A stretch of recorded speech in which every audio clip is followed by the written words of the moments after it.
മുണ്ടക്കൈയിലെ ദുരന്തത്തിൽ നിന്നും രക്ഷപ്പെട്ടു വരുമ്പോൾ ലതയും കുടുംബവും ജെഫിനെ കൂടെ കൂട്ടി. റെസ്ക്യൂ ടീമും ജെഫിനെ ലതയ്ക്കൊപ്പം രക്ഷിക്കുകയായിരുന്നു.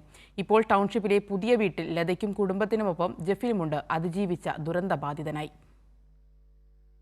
ആ ദുരന്തത്തിൽ നിന്നും രക്ഷപ്പെടുമ്പോൾ ജെഫിനെ വീട്ടിലാക്കി രക്ഷപ്പെടാൻ ലതയ്ക്ക് മനസ്സ് വന്നില്ല. ലതയും കുടുംബവും ഒപ്പം ജെഫിനെയും ഒരു കൂടയിൽ കൂട്ടി. റെസ്ക്യൂ ടീം ലതയ്ക്കും കുടുംബത്തിനുമൊപ്പം ജെഫിനെയും രക്ഷിച്ചു. ഇന്ന് ലതയുടെയും കുടുംബത്തിന്റെയും കൂടെ അവനുമുണ്ട് ടൗൺഷിപ്പിലെ പുതിയ വീട്ടിൽ.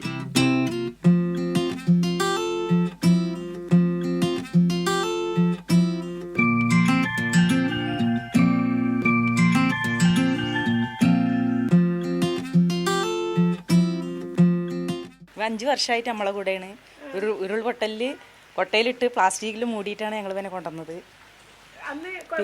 അന്ന് കുഴപ്പമൊന്നും ഉണ്ടായില്ല. റെസ്ക്യൂക്കാർ നമ്മളൊക്കെ ഇങ്ങോട്ട് എത്തിച്ചു തന്നു. ദുരന്തത്തിന് ശേഷം മഴ വരുമ്പോൾ ഇപ്പോഴും പേടിയാണ് ജെഫിന്. കുടുംബം ഒപ്പമുണ്ടായിട്ടും ക്യാമറയ്ക്ക് മുന്നിലും വരാനൊരു അപരിചിതത്വം. മഴ കാണുമ്പോൾ പേടിയുണ്ട്, പുറത്തിറങ്ങാനൊക്കെ പേടിയുണ്ട്. എന്നാലും പുറത്തു പോയാലും അതേപോലെ വേഗം വീട്ടിലോട്ട് കയറി വരും. ക്യാമറാമാൻ അനിൽ കല്യാശ്ശേരിക്കൊപ്പം ടൗൺഷിപ്പിൽ നിന്നും PV ജോഷില.